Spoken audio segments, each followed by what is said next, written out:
ایک سوال آیا، کوئی آدمی صاحب عذر ہے، یعنی اس کو مثال کے طور پر ہوا خارج ہوتی ہے، پیشاب کے قطرے آتے ہیں، وہ جماعت نہیں کرا سکتا صحت مند لوگوں کی۔ سوال یہ تھا، کسی پر ایسی کیفیت ہے کہ وہ عارضہ کچھ دیر کے لیے رک جاتا ہے،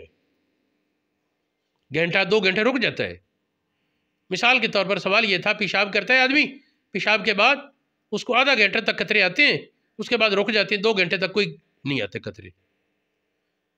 سوال یہ تھا، جب قطرے رک گئے، اس کے بعد وہ آدمی وضو کر کے جماعت کرائے صحت مند لوگوں کی، اسے اپنی عادت کے اعتبار سے تسلی ہے کہ اب قطرے نہیں آئیں گے، کیا اس کا جماعت کرانا جائز ہے؟ سوال دوبارہ دہرا دوں، ایک پیشاب کے قطروں کا مریض، اس کی طبیعت یہ بن گئی کہ پیشاب کرنے کے بعد آدھ گھنٹے تک اسے کوئی قطرہ آتا ہے پیشاب کا، اور اس کے بعد پھر یہ سلسلہ بند ہو جاتا ہے، اس کے بعد 2-3 گھنٹے تک دوبارہ پیشاب کے قطرے نہیں آتے۔ تو ایسا آدمی وہ جب قطرے بند ہو جائیں اس کے بعد وضو کر کے جماعت کرائے صحت یاب لوگوں کی، کرا سکتا ہے یا نہیں؟ یہ سوال تھا۔ میں نے اس کا جواب یہ دیا کہ وہ آدمی جماعت کرا سکتا ہے، وہ آدمی صحت یاب لوگوں کی جماعت کرا سکتا ہے۔ یہ کس کتاب میں لکھا ہے؟ یہ دیکھ لیں، فتح القدیر جو ہمارا چھاپا ہے، اس میں 185 صفحہ پہلا جلد،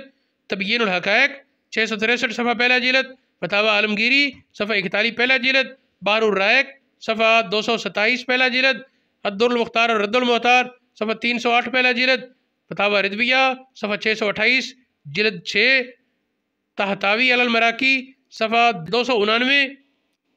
یہ در المختار کی عبارت اور فتاوی رضویہ کی ہے، یہ ان کی عبارت ہے، یجب رد و عذر ہی، اپنے عذر کو ختم کرے،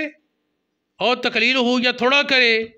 بقدر قدرت ہی، اپنی اختیار کی حد تک جتنا بس چلے،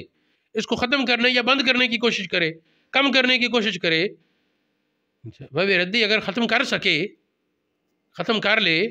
لا یبقا ذا عذرن، اب وہ معذور نہیں رہے گا شرعی، جب معذور نہیں رہا اب وہ صحت مند ہے، پھر اس وقت وہ صحت مند کے حکم میں ہے،